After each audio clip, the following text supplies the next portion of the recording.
अभी जो आवाज़ आप सुन रहे थे ये थी दिल की आवाज़, एक हार्ट पेशेंट की दिल की आवाज़। एक ऐसा पेशेंट जो 10 सालों से हाइपरटेंशन की गोलियों पे है, 20 सालों से डायबिटीज़ की दवाइयों पे है और कुछ समय से इंसुलिन पे। ऐसे पेशेंट की हार्ट की आवाज़, heart sound, you can call it abnormal heart sound.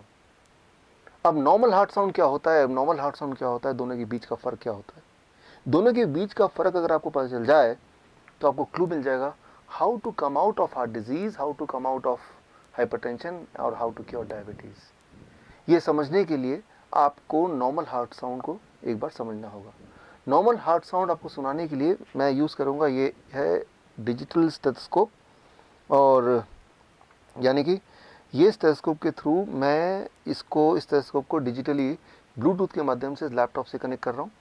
और यानी कि इसमें जो आवाज़ आएगी वो आपको भी इस वक्त साथ ही साथ सुनाई देगी। मेरे दिल की धड़कन,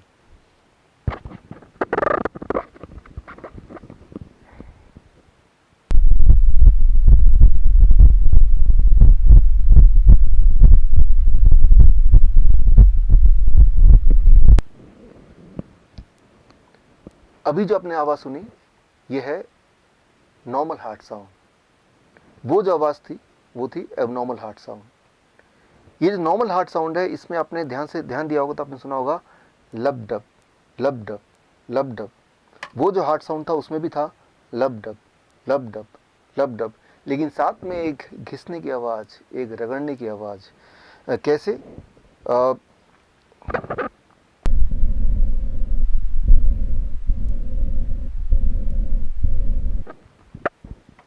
ये जो आपने आवाज़ सुनी रगड़ने की, घिसने की, वो जो आवाज़ है, वो आवाज़ अगर आप एलिमिनेट कर पाएँ, उसको अगर आप एडिट कर पाएँ तो हार्ट डिजीज़ ख़त्म हो सकता है, हाई ब्लड प्रेशर ख़त्म हो सकता है, डायबिटीज़ से छुटकारा पा सकते हैं।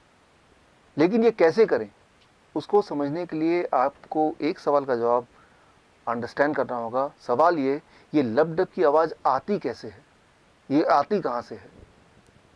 एक्चुअली हमारे बॉडी में वॉल्व्स हैं, वो वॉल्व जब खुलते बंद होते हैं तो उसकी आवाज़ है। एक सवाल मेरा आपसे, हमारे बॉडी में कितने वॉल्व्स हैं?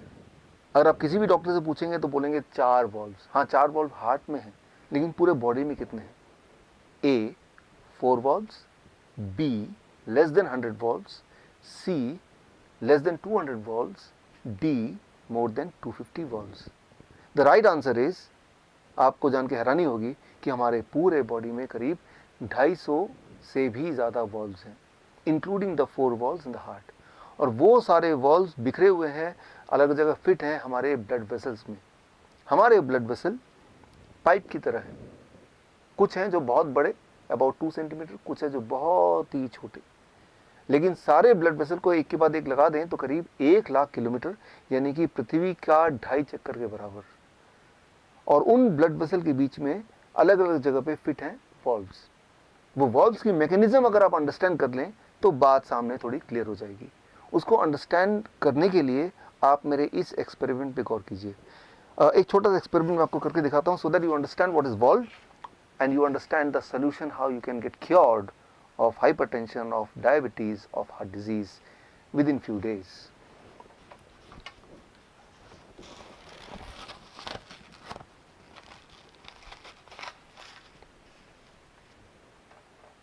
अब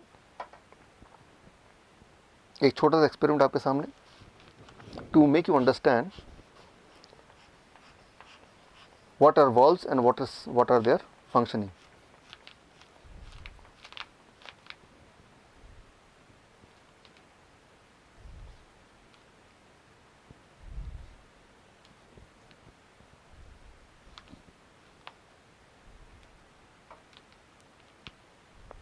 अब आप ध्यान देखेंगे तो आप देखेंगे यहाँ पे ये है ब्लड वेसल, और इसी तरह से पूरे बॉडी में ब्लड वेसल फैले हुए हैं।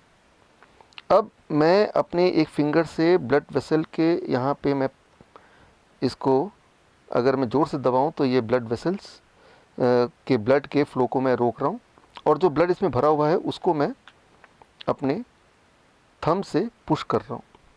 मैंने इसको पुश कर दिया। अब पुश करने के बाद अगर मैं थंब हटा लेता हूँ तो ये ब्लड वापस नहीं आया, ये ब्लड वापस क्यों नहीं आया? क्योंकि यहाँ पे एक वॉल्व है, वो वॉल्व रोक रहा है ब्लड को वापस आने से। इसका मतलब वो वॉल्व अपना काम ठीक से कर रहा है। सो अब मैंने यहाँ से ये हटा दिया, अब धीरे धीरे ब्लड यहाँ से दोबारा, आप देखेंगे दोबारा से ये फ्लो होने लगा। This is called a normal functioning of valve.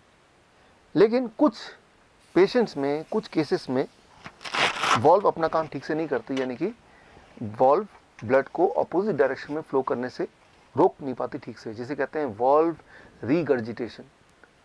और ऐसे में आती है सारी परेशानियां। इसको ज़रा समझें। हमारा जो ब्लड वेसल है उसमें ब्लड फ्लो होता है, जिसके माध्यम से ऑक्सीजन फ्लो होता है, जिसमें शुगर फ्लो होता है, कोलेस्ट्रॉल फ्लो होता है, कैल्शियम फ्लो होता है, मिनरल्स एंड विटामिन फ्लो होते हैं, वेस्ट मटेरियल फ्लो होते हैं, इम्यूनिटी फ्लो होती है, पूरे हमारे बॉडी का ट्रांसपोर्टेशन सिस्टम। और कुछ लोगों के केस में उस ट्रांसपोर्टेशन सिस्टम में, यानी कि ब्लड वेसल में, कहीं कहीं गड्ढे होने लगते हैं, और जिसकी वजह से शुगर का फ्लो ब्लड में ठीक से नहीं हो पाता, शुगर ब्लड में ही ठहरा रहता है। और तब अगर वो ब्लड आप लेते हैं, ग्लूकोमीटर में डालते हैं, तो हाई ब्लड शुगर दिखाता है। या फिर कुछ केसेस में वो गड्ढों में कोलेस्ट्रॉल जम जाते हैं, कैल्शियम जम जाता है, जो ब्लॉकेज बन जाता है। और ब्लॉकेज बनने से ये जो ब्लड वेसल की जो डायमीटर है वो थोड़ा कम हो जाता है। Less diameter means more pressure, high pressure, high blood pressure. और आप हाई ब्लड प्रेशर की दवाइयाँ लेते हैं, वो दवाइयाँ इन गड्ढों को ठीक नहीं करता, उन ब्लॉकेज को नहीं छेड़ता। वो दवाइयाँ क्या करती हैं, आपकी हार्ट को कमज़ोर कर देता है ताकि प्रेशर कम हो ब्लड का। यानी कि वो एक प्रॉब्लम और जोड़ देता है। वो ब्लॉकेज को तो ठीक करता ही नहीं है, ऊपर से आपके हार्ट को कमज़ोर कर देता है। सिमिलरली ब्लड शुगर की जो दवाइयाँ आप लेते हैं, वो क्या करता है, शुगर को ब्लड से निकाल के कहीं और छुपा देता है, हार्ट में छुपा देता है, किडनी में डाल देता है, आंखों के पीछे छुपा देता है। और जहाँ भी वो छुपाता है वो वाला ऑर्गन धीरे धीरे सड़ने लगता है। इसीलिए वो पेशेंट जो हाई ब्लड शुगर के पेशेंट है, जो डायबिटीज़ की गोलियाँ कई कई साल तक लेते हैं, वो अंधे हो जाते हैं, उनका हार्ट काम करना बंद कर देता है, उनका किडनी फेल होने लगता है, उनके एम्पुटेशन होना मजबूरी हो जाती है, क्योंकि वो पार्ट सड़ जाता है, सड़ने लगता है। यूँ मानो कि आपका घर है और आप झाड़ू लगा रहे हैं, और जो कचरा है वो डस्टबिन में ना डाल के, उसको बाहर ना फेंक के, आपने उसको बेड के नीचे छुपा दिया, आपने उसको अलमीरा के अंदर छुपा दिया।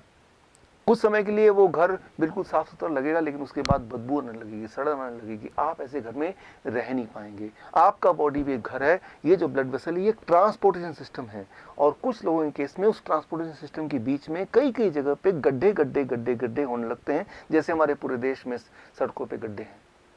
और अगर वो गड्ढों का मेंटेनेंस हो जाए, अगर वो रिपेयर हो पाए, तो आप हार्ट डिजीज से छुटकारा पा सकते हैं, या डायबिटीज़ से छुटकारा पा सकते हैं, हाइपरटेंशन से छुटकारा पा सकते हैं। और वो जो एबनॉर्मल हार्ट साउंड है वो भी फिर गायब हो सकता है। लेकिन उसके लिए क्या करना होगा, गड्ढों को भरने के लिए? अनफॉर्चुनेटली अभी तक ऐसी कोई दवा नहीं आई जो कि उन गड्ढों को भरे। लेकिन हाँ, कुदरत ने आपके बॉडी में एक ऐसी ताकत दी है जिससे आपका बॉडी खुद ही एक तरह का गैस प्रोड्यूस करता है, जिसे आप बोलते हैं नाइट्रिक ऑक्साइड। और वो गैस जब एक लेवल से ज़्यादा प्रोड्यूस होने लगता है, तो वो ब्लड वेसल की मेंटेनेंस करने लगता है। So that is Nobel prize winning science 1998। So वो जो गैस है जिसे कहते हैं नाइट्रिक ऑक्साइड, वो ब्लड वेसल के इनर लाइनिंग, जिसे बोलते हैं एंडोथेलियम लेयर, उसी में प्रोड्यूस होता है, जिससे वो गड्ढे भरने लगते हैं, वो ब्लॉकेज खत्म होने लगते हैं, ब्लड ट्रांसपोर्टेशन सिस्टम स्मूथ होने लगता है, और जिससे आपका ब्लड प्रेशर नॉर्मल रहने लगता है, आपकी ब्लड शुगर नॉर्मल होने लगती है, आपका हार्ट ठीक से काम करता है, और एकदम से आप ठीक हो सकते हैं, ठीक हो जाते हैं, अगर आपका बॉडी नाइट्रिक ऑक्साइड प्रोडक्शन को बढ़ा दे। अब सवाल यह है कि हम क्या करें कि हमारी बॉडी का नाइट्रिक ऑक्साइड प्रोडक्शन बढ़ जाए। उसके लिए I have to refer the China study, the biggest ever study of human nutrition disease. Human nutrition disease के बीच का जो कनेक्शन है, उसका सबसे बड़ा जो स्टडी है, जिसे बोलते हैं चाइना स्टडी, जो 2005 में रिलीज़ हुई थी। उस स्टडी के अनुसार कोई भी इंसान अगर whole plant food in its natural state में अगर खाने लगे, तो कुछ एक दिनों में ये जो लाइफस्टाइल डिजीज़ है उससे वो आज़ादी पा सकता है।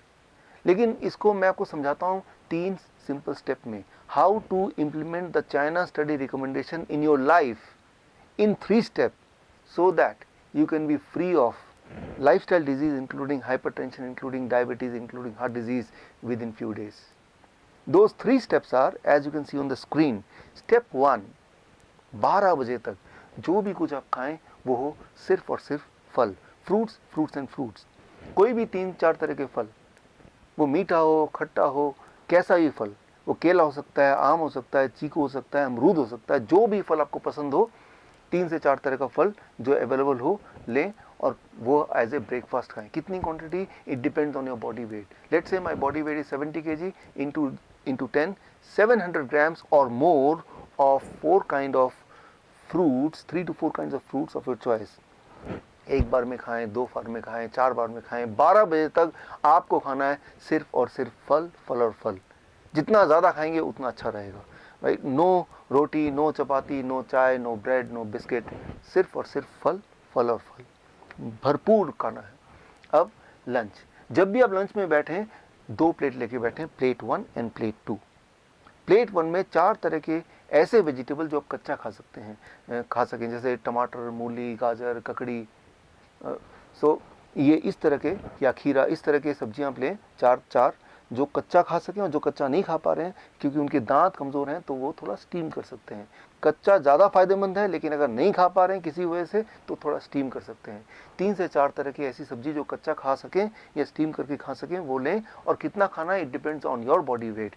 That is my body weight is 70 kg into 5, that is 350 grams और मोर, या फिर उससे ज़्यादा, 3 to 4 kind of vegetable। This becomes your plate 1। पहले आपको प्लेट 1 इतना खाना है, और इतना खाने के बाद अब प्लेट 2। प्लेट 2 में आपके घर का बना हुआ रोटी, सब्जी, दाल, चावल, vegetarian food with less oil and less salt. कितना खाना है, जितने में आपका पेट भर जाए। आपको लग रहा होगा कि इतना सारा प्लेट 1 यानी कि रॉ वेजिटेबल खाने के बाद क्या मैं प्लेट 2 खा पाऊंगा? पहले 2-3 दिन में शायद नहीं खा पाएंगे, लेकिन उसके बाद आप नोटिस करेंगे कि जितना ज़्यादा प्लेट 1 खाएंगे उतना आपका एपिटाइट बढ़ेगा, उतना आपका हंगर बढ़ेगा, उतना ज़्यादा आप प्लेट 2 भी खा पाएंगे। यानी कि आपकी जो बॉडी की मेटाबॉलिज्म है वो रेट बढ़ जाएगी, आपकी जो खाने की कैपेसिटी वो बढ़ जाएगी, और आपका जो एनर्जी लेवल है वो भी बढ़ जाएगा। सो मैं आपको कोई चीज़ मिस नहीं करने बोल रहा हूँ, मैं सिर्फ ये बोल रहा हूँ कि आपके एक्चुअल लंच से पहले प्लेट 1 यानी कि रॉ वेजिटेबल, वो भी एक पर्टिकुलर मात्रा या उससे ज़्यादा, अकॉर्डिंग टू द फॉर्मूला, जैसे मैंने बताया, आपका बॉडी वेट इंटू 5। ये है आपका लंच। डिनर का सिर्फ 2 रूल हैं। पहला रूल कि डिनर हमेशा 7 बजे से पहले फिनिश करने की कोशिश कीजिए, और दूसरा रूल, डिनर में भी आपको वही करना है जो मैंने आपको लंच में बताया, वो है plate 1 end plate 2। Plate 1, 3 to 4 kind of vegetable in raw form, about your body weight into 5, that many grams, and then you can eat vegetarian meal with less salt and less oil as much as you want, right? So ये तीनों step, breakfast, lunch and dinner, right? So ये तीनों main मील, जो step 1 है breakfast, step 2 lunch and dinner में आपको ये करना है। अब final step, that is step 3, क्या नहीं करना है। सिर्फ 2 ही चीज़ मैं छोड़ने बोलता हूँ, एक है नो एनिमल फूड।